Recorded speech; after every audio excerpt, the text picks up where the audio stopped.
Hello, today I am going to start exercise 3.3, question number 4.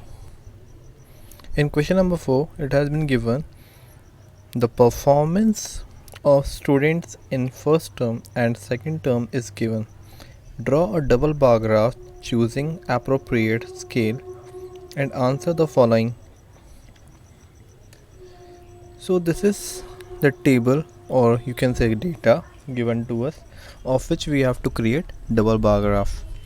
So here we have given the marks in the following subjects: English, Hindi, Maths, Science and Social Science. Marks in first term are as follow. In English, student got 67 marks. In Hindi, 72 marks. In Maths, 88 marks. In Science, 81 marks. In Social Science, 73 marks. Whereas if we talk about second term, student got 70 marks in English, 65 marks in Hindi, 95 in mathematics, 85 marks in science and 75 marks in social science. So here we can see that in English student improve their performance by 3 marks, whereas if we talk about Hindi, he get less marks in second term as compared to the first term. In mathematics, student has done well and there is a difference of 5 marks. Student improve his performance in mathematics by 7 marks.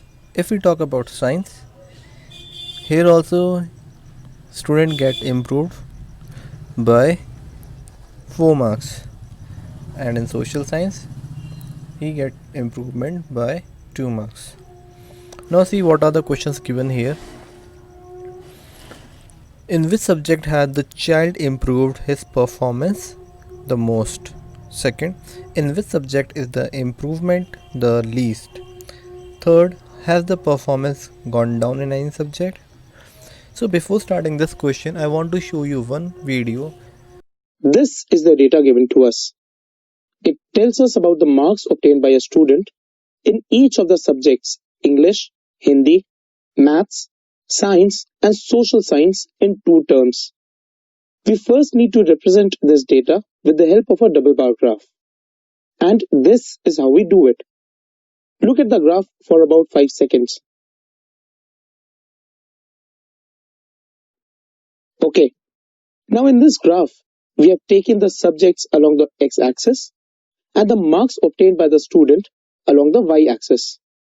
Note that the scale that we have used here is 1 unit equals 10 marks. You can also notice that all bars are of the same width. Now let us come to the first question. Here we need to name the subject in which the child showed maximum improvement. Now just by looking at the graph, you can see that this subject is mathematics.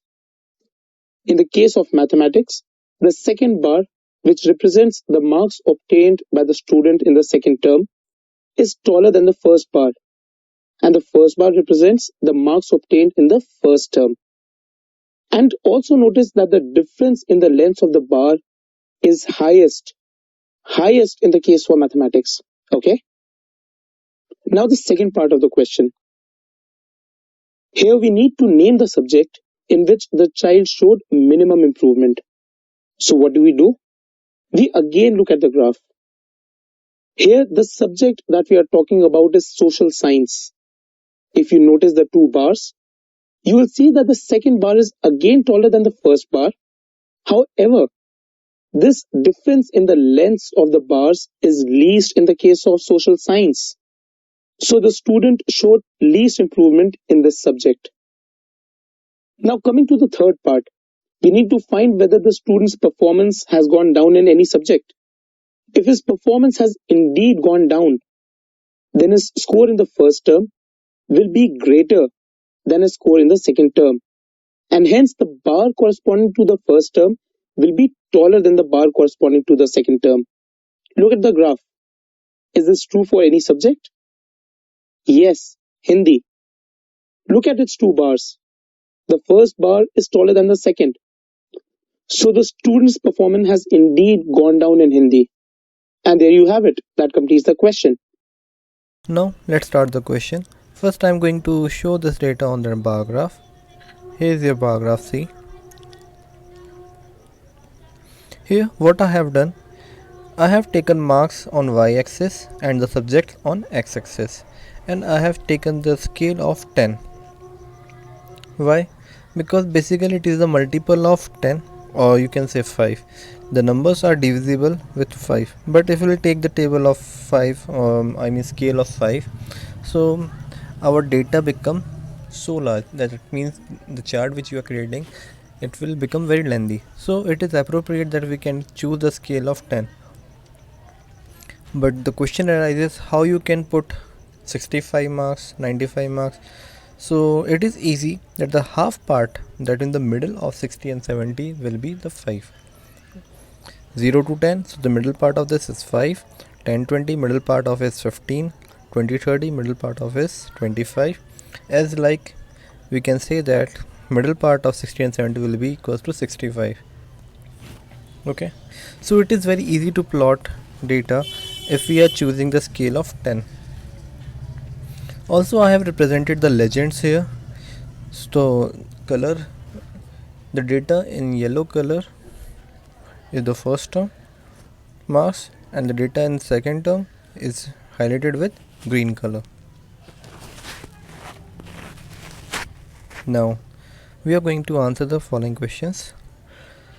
In which subject has the child improvement is the most? So we can see that in mathematics the improvement is most. So you have to write like this. There was a maximum increase in the marks obtained in mathematics. Therefore the child has improved his performance the most in mathematics. Whereas if we talk about the least improvement, so we can see that the least improvement is in social science. Am I correct? From the graph, it can be concluded that the improvement was the least in social science. Why? Because in social science there is an improvement of only 2 marks, okay, which is the least in all these observations. Now if we talk about the third question, has the performance gone down in any subject?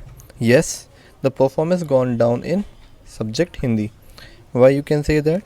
Because in first term the student got marks 72 in Hindi, whereas in second term he got only 65. That's why we can say that the performance of the student gone down in Hindi. Question number 5. Consider this data collected from a survey of a colony. So here we have the data. Favorite sports: cricket, basketball, swimming, hockey, athletics. The person who liked of watching these sports are as follow.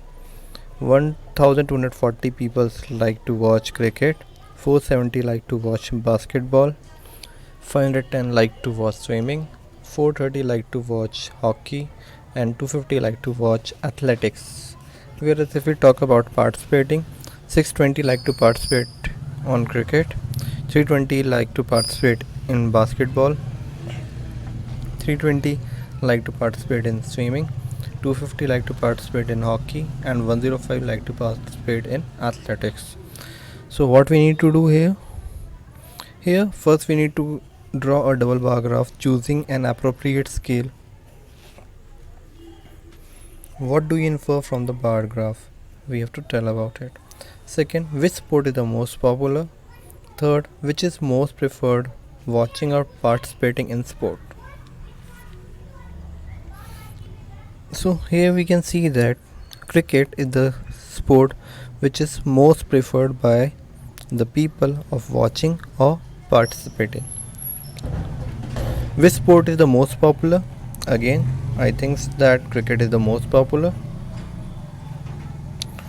Now you need to draw the double bar graph.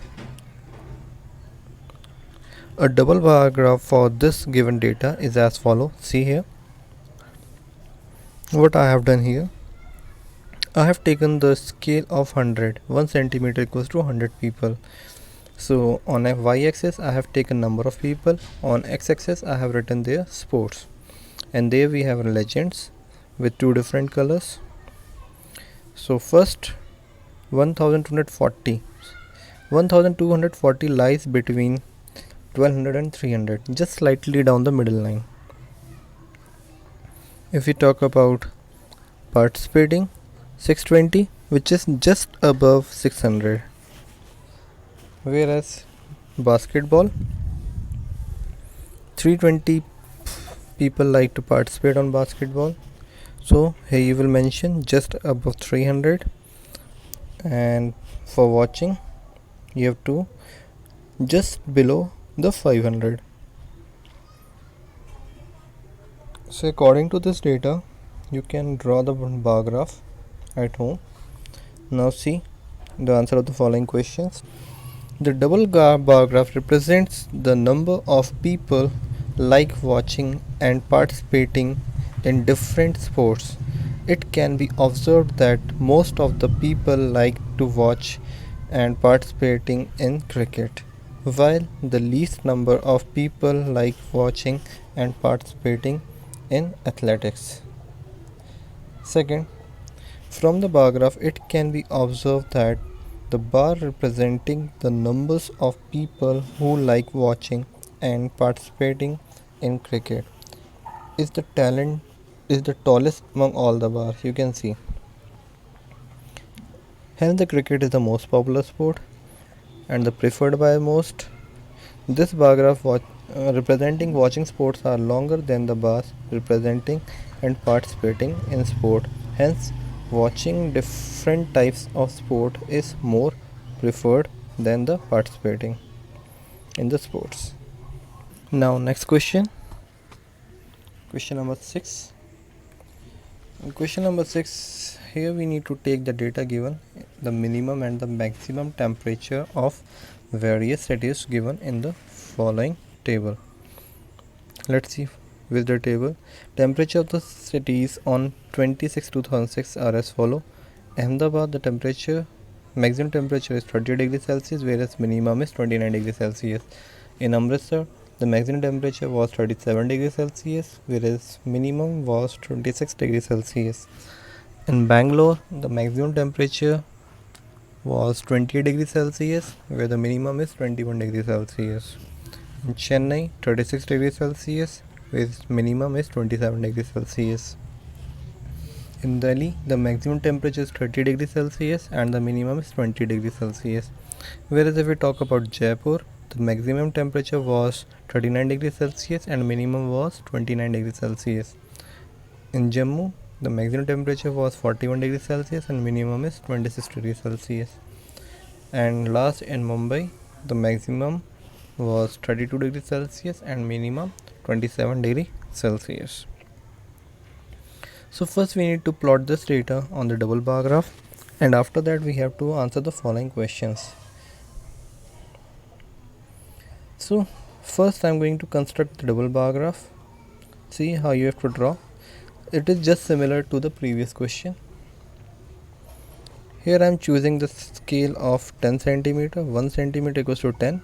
So like this you will draw 0 to 10. You have to draw in one box, okay, 10 to 20 another, and this one is middle line, okay, which representing the 5.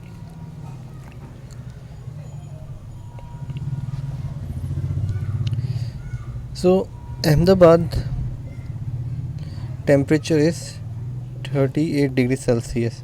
So 38 is, see, you can see that it is slightly down from the 40 degrees Celsius. So like this better you can measure on the bar graph and draw this.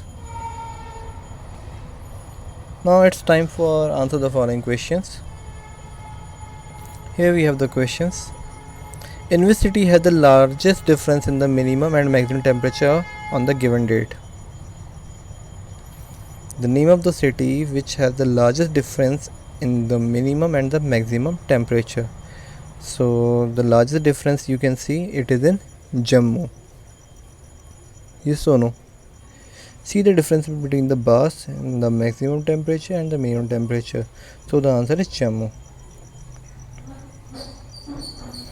From the graph, it can be concluded that the Jammu has the largest difference in its minimum and maximum temperature. Now, if we talk about which is the hottest city and which is the coldest city. So here we can see that the hottest city is Jammu and the coldest city is Bangalore. Okay. From the graph, it can be concluded that the Jammu is the hottest city and Bangalore is the coldest city. Now, next. Third, name two cities where maximum temperature of one was less than the minimum temperature of the other. So we can see that, or we can conclude from this graph. See the Bangalore. The maximum temperature is lesser than minimum temperature. Bangalore and Ahmedabad, and Bangalore and Jaipur. Here the minimum temperature is maximum temperature is lesser than their minimum temperature. See, Bangalore and Jaipur, and Bangalore and Ahmedabad. For Bangalore, the maximum temperature was 20 degrees Celsius, while the minimum temperature of both the cities, Ahmedabad and Jaipur, was 29 degrees Celsius. Now the last question, name the city which has the least difference its minimum and the maximum temperature. The name of the city is Mumbai.